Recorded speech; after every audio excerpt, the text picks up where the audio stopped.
Good evening or early morning, everyone. Brian Neubert here from goldenblack.com, live in Carver Hawkeye Arena, following Purdue's 77-68 win at number 18 Iowa. New life for Purdue. This win does not put Purdue in the NCAA tournament. This puts Purdue somewhere closer to the conversation to get into the NCAA tournament. This was new life. This was the basketball equivalent of the scene in Pulp Fiction where Uma Thurman gets the adrenaline shot. This was Purdue making a bold statement here on someone else's home floor. That's someone else having not lost here since November, having run through a litany of ranked Big Ten opponents in this meat grinder of a Big Ten this year. They hadn't lost here until Purdue came in here tonight, staked its claim to getting back to the right side of the NCAA tournament bubble. Purdue still clearly has work to do, but as high quality and as gratifying for Purdue partisans as that win in Bloomington was a few weeks ago over Indiana, this was the elusive elite road win that Purdue has been waiting for all season long. Obviously, it was just a couple of weeks ago that Purdue played this same Iowa team in Mackey Arena and won by 1,000.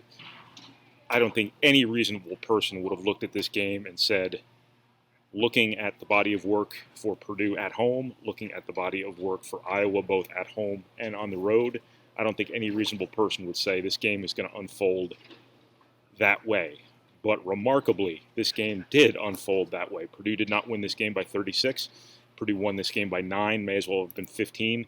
But it unfolded much the same way because this was all about rebounding early. This was all about Purdue's ability to score on an Iowa team that is so mediocre defensively that it really doesn't hit the buttons that give Purdue the most problems, because this is a team that isn't very good from a defensive perspective. It sets Purdue up for success offensively, and then when Purdue's rebounding on the offensive backboard the way Purdue has rebounded on the offensive backboard against these guys in particular, Purdue goes from a mediocre offensive team to a good offensive team to a great offensive team just by virtue of a lot of things falling into place here. You have to give Purdue a ton of credit too, because they made a boatload of winning plays in this game in a difficult environment against a good team that hasn't lost a home game here again since November. Purdue made winning plays all night long to head off Iowa runs, to just annoy the crowd, just to win this game. Evan Boudreau was the face of it. I thought Jihad Proctor was a big part of it. Eric Hunter was a big part of it, obviously. Matt Harms did some really positive things. Nogel Eastern added a Big Ten Defensive Player of the Year line to his resume, a line to his Big Ten Defensive Player of the Year resume, But Evan Boudreau making those effort plays in the second half, the 2 offensive rebounds, the one he ran down in the corner and got fouled, and then the one where he dove on Eric Hunter's missed free throw, called the timeout. Those were consummate winning plays, much like the ones he made in the last few minutes at Indiana to really close that game out without scoring.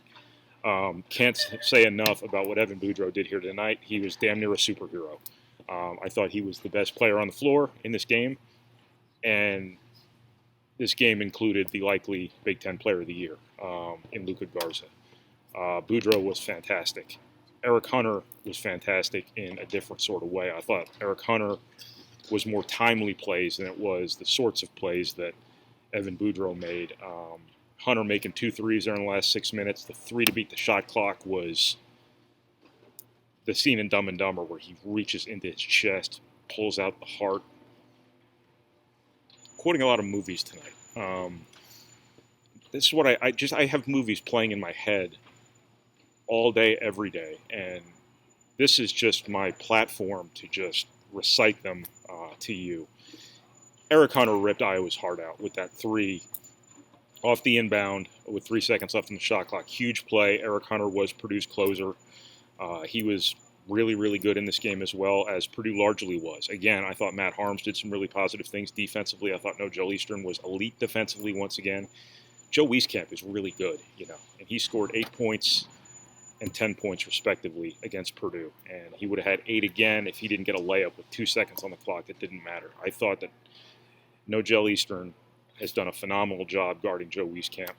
But I think a lot of this is structural too. for lack of a better term, in terms of how Purdue plays, how Purdue has been able to play against this Iowa team. I think keeping Iowa at a transition has been really, really essential to Purdue having the sort of success against the Hawkeyes that it has had. And the biggest reason for that is the fact that Iowa can't stop Purdue. It's really hard to get in transition when you're getting scored on. And Purdue scores on Iowa. Typically to keep opponents out of transition, you want to limit your turnovers. Purdue turned the ball over way too much in this game. Didn't matter because Purdue did a really good job in transition defense, but more importantly, did a really good job putting the ball in the basket. And that has sort of allowed it in these two games against Iowa to dictate sort of the terms of play, dictate the pace, keep the game played as Purdue probably would prefer to be played, to play to its strengths more.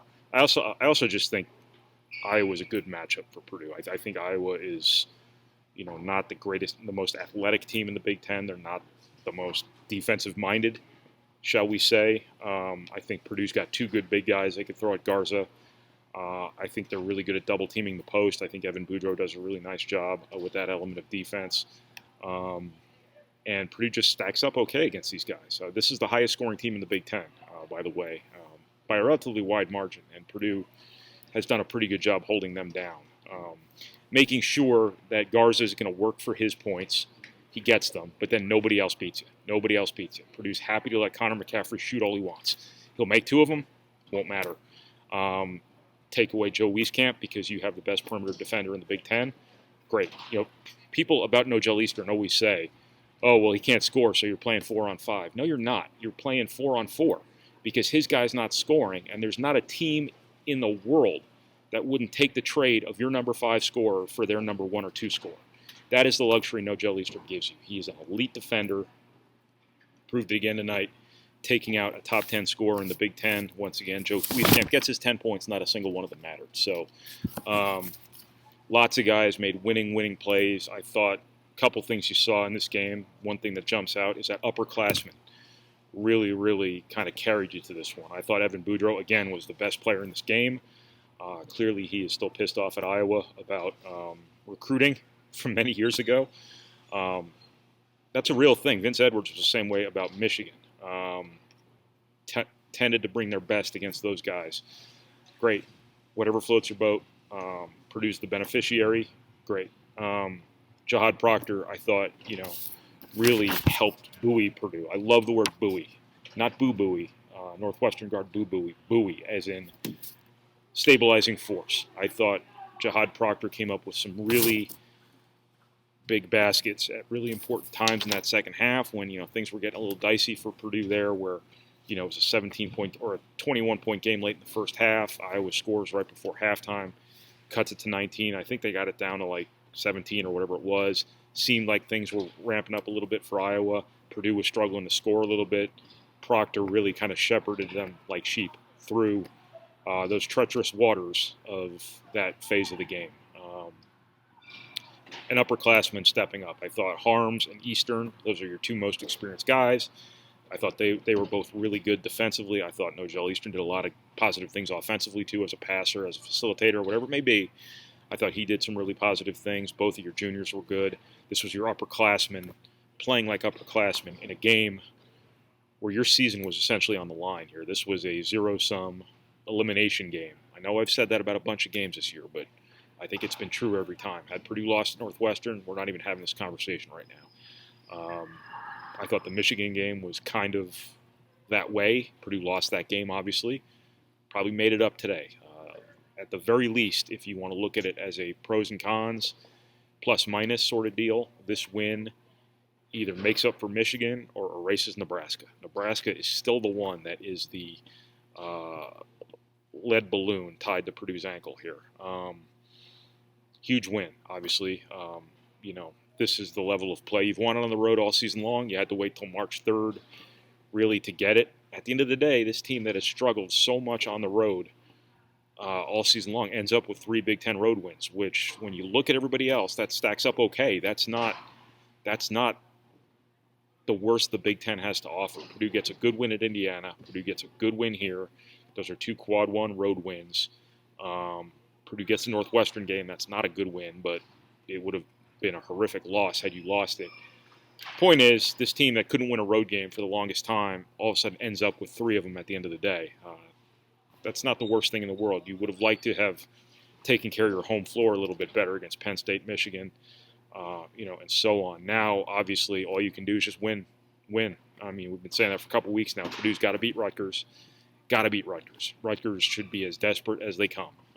But Purdue should be as desperate as they come, too. Purdue has now given itself a chance. And I thought you saw real urgency, real abandon here at Iowa. And it should be that and then some against Rutgers, because Purdue's playing for its NCAA tournament life and Purdue's playing for Tommy Luce. So I would expect to see more of the same from Purdue against Rutgers as you saw here at Iowa. They need it because they need that game.